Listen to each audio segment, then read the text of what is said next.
بسم اللہ الرحمن الرحیم. السلام علیکم. پاکستان ایسی ریاست ہے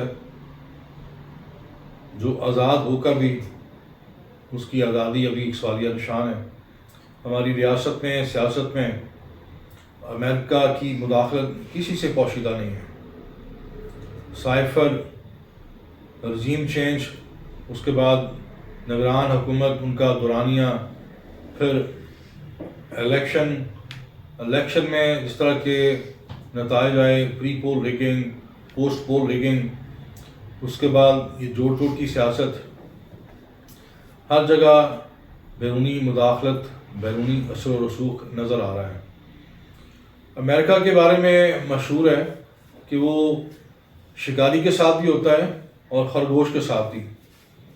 بظاہر امریکہ نے انتخابی نتائج پر اور مبینہ دھاندلی پر تشویش کا اظہار کیا اور تحقیقات کا مطالبہ کیا ہے، لیکن دوسری طرف حکومت سازی کے لیے جو قوتیں فطری طور پر اتحادی بن کر سامنے آ رہی ہیں، وہ ماضی میں بھی اتحاد کا حصہ رہی ہیں. پی ڈی ایم کا PMLN اور پیپلز پارٹی MQM، یہ ان کے درمیان جو اتحاد ہے وہ فطری ہے، چونکہ یہ سارے عمران خان کے طرز سیاست کے مخالف ہیں. اور PDM نے جب عدم اعتماد کیا تھا عمران خان پر، تو یہ سارے اس ایڈونچر میں شامل تھے. پیپلز پارٹی بھی، PMLN بھی اور MQM بھی، اور کل 13 جماعتیں تھیں. وہ آلموسٹ اب بھی ایک پیج پر ہیں. حکومت بنانے کے لیے وہ آپس میں رابطے میں ہیں اور سودے بازی ہو رہی ہے، اور اہم آئینی عہدوں کی بندر بانٹ ہو رہی ہے کہ یہ تم رکھ لو، یہ مجھے دے دو، اور آج نہیں کل تو ان کے درمیان معاملہ طے پا جائیں گے. اور اس اتحاد، یہ جو اتحاد ہے PMLN کا، تیر اور شیر کا، کل تک جس تیر نے شیر کا شکار کرنا تھا، اب وہ تیر شیر کے قدموں میں پڑا ہے، اور شیر بھی تیر کے سامنے خود ڈھیر ہو گیا ہے رضاکارانہ طور پر. اسٹیبلشمنٹ کو بھی یہ الائنس سوٹ کرتا ہے، کیونکہ اس میں عمران خان نہیں ہے. عمران خان اور PTI کا رستہ روکنے کے لیے جو کچھ کیا گیا اس سب کے سامنے، میں یہاں پہ دہرانے کی ضرورت نہیں ہے. تو لہذا یہ خوش فہمی ہے کہ عوام کے مینڈیٹ کا احترام کیا جائے اور فارم 45 کے تحت نتائج مرتب کیے جائیں، اور ریاست ان نتائج کو انڈوز کرے، تسلیم کرے. یہ خام خیالی اور خوش فہمی ہے. یہ ناممکنات میں سے ایسا ہوتا ہوا مجھے نظر نہیں آ رہا.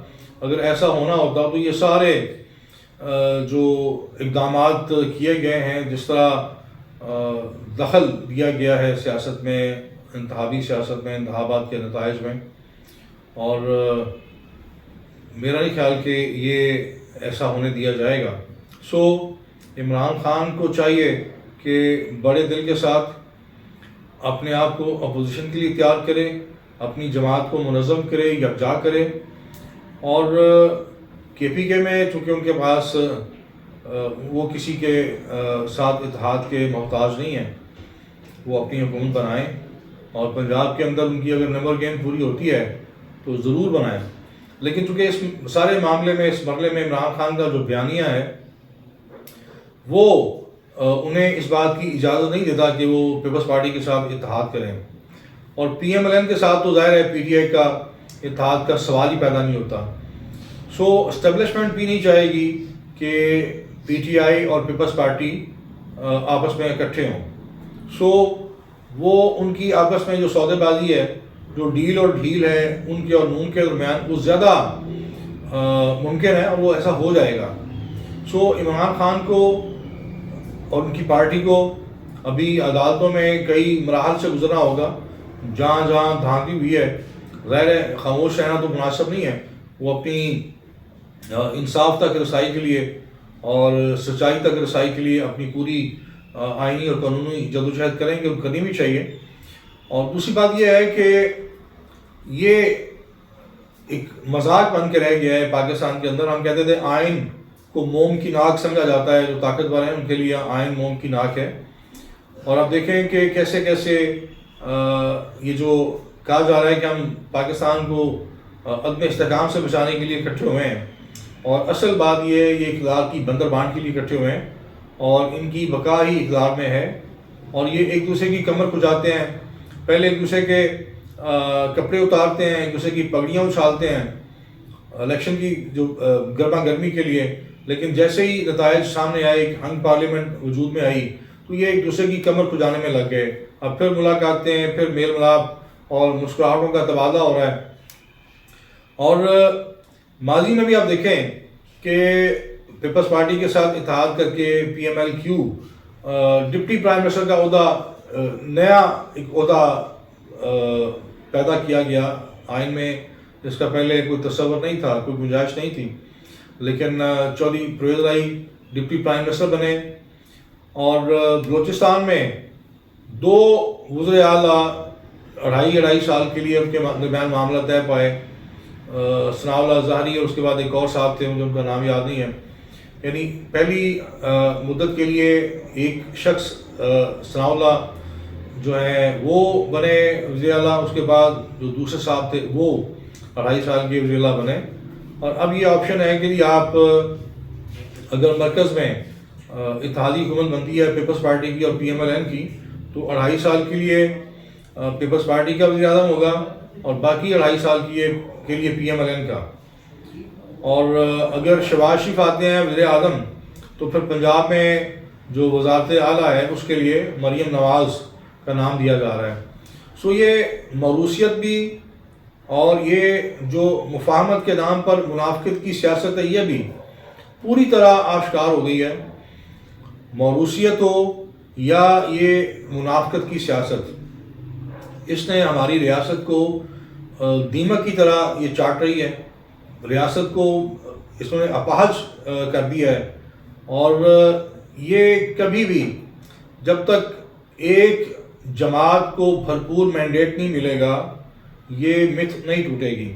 اس میں کوئی شک نہیں ہے کہ عوام نے پوری طرح بالغ نظری کے ساتھ، پورے اپنے سیاسی شعور کے ساتھ جو قومی ضمیر کا فیصلہ ہے وہ پی ٹی آئی کے حق میں آیا ہے۔ فارم 45 کے تحت اگر نتائج کو دیکھا جائے تو پی ٹی آئی واحد سنگل لارجسٹ پارٹی ہے ہماری اس پارلیمانی سیاست میں۔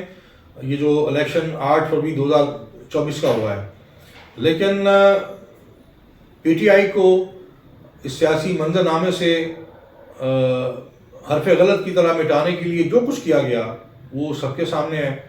تو یہ ایسا ممکن نہیں ہے کہ نتائج ان کے حق میں جو نتائج ہیں وہ تسلیم کیے جائیں، ان کو پھر اقتدار کی باغ ڈور ان کے ہاتھوں میں تھما دی جائے۔ ظاہر ہے جو طاقتور حلقے ہیں اور وہ سب سے بڑی جو نام نہاد سپر پاور امریکہ ہے وہ بھی نہیں ہے چاہتا۔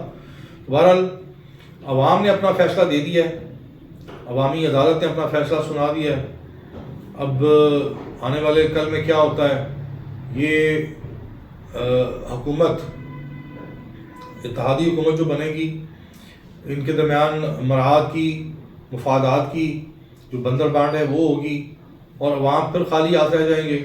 عوام کو شریک اقتدار نہیں کیا جائے گا، عوام کے مسائل حل نہیں ہوں گے، اور اس قسم کی حکومت میں نہیں سمجھتا کہ زیادہ سفر اپنا طے کر سکے گی۔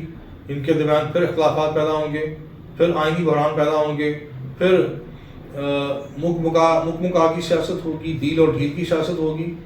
تو یہ جو ہم نے پاکستان کو تختہ مشق بنایا ہوا ہے، چند ایک افراد جو فیصلے کرتے ہیں اس ملک اور قوم کی تقدیر کے فیصلے، چند افراد کے فیصلے میں اور قومی ضمیر کے فیصلے میں زمین آسمان کا فرق ہے۔ جب تک ہم اجتماعی شعور کا، اجتماعی قومی ضمیر کا جو اجتماعی فیصلہ ہے وہ تسلیم نہیں کریں گے، ہم بند گلی میں کھڑے رہیں گے، ایک کنویں میں ہم گھومتے رہیں گے، ایک دائرے میں ہم سفر کرتے رہیں گے۔ تو یہ جو مقتدر حلقے ہیں انہیں سوچنا ہوگا۔ میں عرض کرتا چلوں، آج ہم بڑے فخر سے کہتے ہیں کہ سلطان ٹیپو ہمارا ہیرو ہے اور بے شک وہ عالم اسلام کا ہیرو ہے. اسی جو سلطان ٹیپو کے قلعے میں میر جعفر بھی تھا اور اسی قلعے میں سلطان ٹیپو بھی تھا. سلطان ٹیپو شہید ہو گیا. میر جعفر کا کردار سب کے سامنے ہے. آج بھی لوگ فخر سے اپنے نام کے ساتھ ٹیپو کا اضافہ کرتے ہیں as a hero, as a جو ایک بہادری کا استعارہ ہے، ایک جرأت کا استعارہ ہے، مزاحمت کا استعارہ ہے ٹیپو نام. دوسری طرف میں نے آج تک نہیں سنا کہ کسی نے اپنا تعارف کیا ہو کہ میرا نام میر جعفر ہے. سو تاریخ میں ہیرو اور ولن دونوں زندہ رہتے ہیں، لیکن ہیرو محبتوں کا محور ہوتا ہے اور جو ولن ہے وہ نفرت کی علامت بن کر رہتا ہے. تو اب ہم نے خود فیصلہ کرنا ہے کہ ہم نے تاریخ میں ہیرو بن کر زندہ رہنا ہے یا ہم نے ولن کے نقش قدم پر چلنا ہے اور اس کیٹیگری میں اپنے آپ کو رکھنا ہے. تو پھر یہ جو محبت اور نفرت ہے یہ کسی منصب کی محتاج نہیں ہے، کسی عہدے کی محتاج نہیں ہے. لوگ آپ کے کردار کی بنیاد پر آپ کو محبت اور آپ سے نفرت کرتے ہیں. تو اس ملک اور قوم کے لیے راستہ بنائیں، قوم کے ساتھ وفا کریں اور قوم آپ کے ساتھ وفا کرے گی. بہت شکریہ.